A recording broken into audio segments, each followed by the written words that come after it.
तलाश ना कर मुझे जमीन और आसमान की गर्दिशों में। अगर तेरे दिल में नहीं हूँ मैं तो कहीं नहीं हूँ मैं। ईश्वर हर रूप में तुम्हारी मदद करने आता है, लेकिन उनको ढूंढना नहीं, सिर्फ पहचानना होता है। नमस्ते दोस्तों, आशा करती हूँ कि आप सब स्वस्थ होंगे। आज मैं आपको एक लड़की के जीवन से जुड़ी ऐसी कहानी सुनाने जा रही हूँ जो कि भगवान पर आपके विश्वास को और भी अधिक मजबूत बना देगी। यह लड़की भगवान पर इतना विश्वास करती है कि इसको लगता है कि भगवान किसी न किसी रूप में आकर इसके परिवार की सहायता करेंगे, और एक दिन सच में भगवान किसी रूप में आकर इस लड़की की सहायता करते हैं, जिससे इनके घर में खुशियां छा जाती हैं। ये लड़की एक ऐसे परिवार से जुड़ी होती है जिसके माता पिता एक सामान्य जीवन व्यतीत कर रहे होते हैं। इसके पिता जो थे वो एक व्यापारी थे, जिनका व्यापार किसी कारणवश धीरे धीरे बिल्कुल बंद सा हो जाता है। और इनकी माता जो थी एक धार्मिक घरेलू महिला थी, वो भी भगवान की भक्ति में लगी रहती थी। वो अपने घरेलू कामों के साथ साथ भगवान का भजन कीर्तन भी करती रहती थी। तो और वो जो लड़की थी वो इतनी बड़ी शिव भक्त थी, जो कि हर सोमवार को शिव जी का व्रत रख के मंदिर जाती थी और हर सोमवार को शिवलिंग पर एक दीपक जलाया करती थी और भगवान से प्रार्थना करती थी कि भगवान हमारे संकटों को दूर करना, हमें इन संकट से सामना करने की ताकत देना।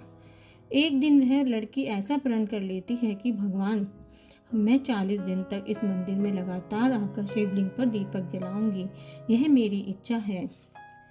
तो वह लड़की अपना जब नियम चालू करती है, परंतु कुछ ऐसी स्थिति आ जाती है कि वह लड़की जब दीपक नहीं जला पाती है तो वो किसी को ले जाकर शिवलिंग पर दीपक जलवाती है और खुद मंदिर के बाहर खड़े होकर भगवान से प्रार्थना करती है कि भगवान मुझे क्षमा करना, मैं मंदिर में नहीं आ सकती, पर मैं अपना नियम पूरा करूंगी।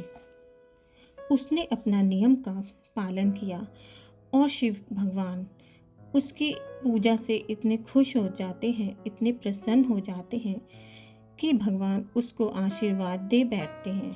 और एक दिन ऐसा चमत्कार होता है, क्या होता है कि एक दिन उसकी माँ जब आंगन में बैठी होती है तो दो महिलाएं एक भिखारी के रूप में आकर उनके दरवाजे पर बैठती हैं और उसकी माँ को दुखी देखकर कहती हैं कि बहन, तू इतनी दुखी क्यों लग रही है। तो उसकी माँ कहती है कि मेरे घर एक अन्न का दाना तक नहीं है और मेरी लड़की विवाह के लायक हो गई है, मुझे ये चिंता रहती है कि मैं इसका विवाह कैसे करूँगी।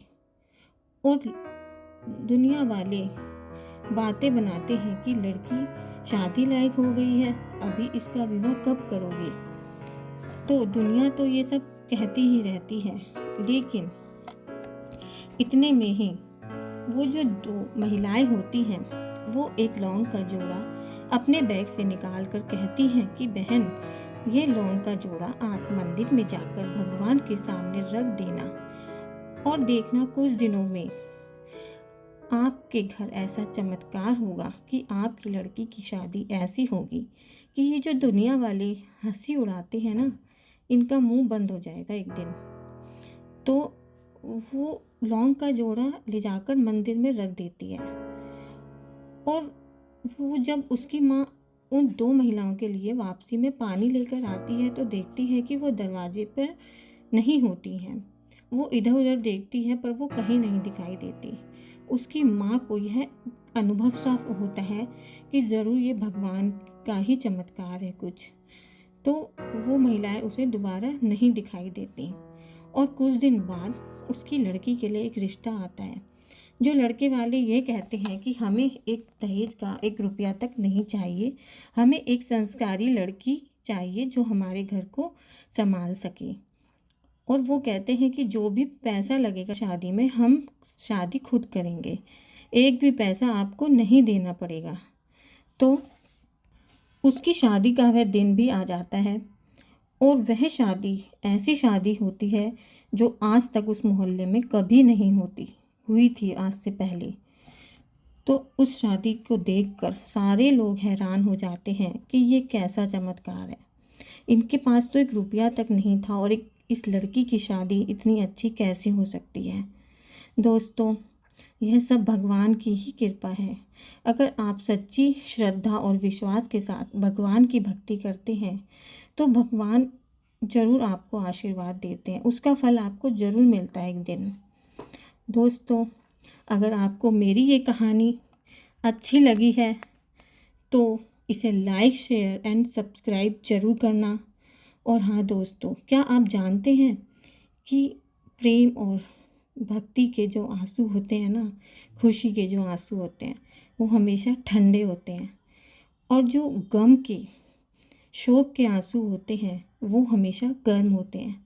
क्या आपको यह बात पता है? अगर पता है तो प्लीज़ मुझे कमेंट बॉक्स में आकर इसका रिप्लाई ज़रूर करना। हर हर महादेव। जय श्री कृष्णा, जय श्री कृष्णा, जय श्री कृष्णा।